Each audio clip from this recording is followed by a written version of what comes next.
In this video, I'm going to show you how to open up the fuel door of any Chevy Malibu vehicle made within the last 15 years. Now, of course, the majority of us are looking over here to the driver's side door and saying, where the heck is the button for the fuel door? I can't find it here. Well, actually, if you go to your fuel door, and this is an LT, Malibu LT, 2012.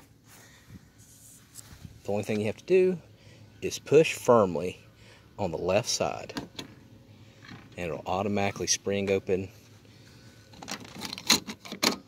and open up like that. And that's it. And of course, the close, same concept. You just press down firmly, and that's it. Alright, thanks so much for watching my video. Make sure you hit that subscribe button.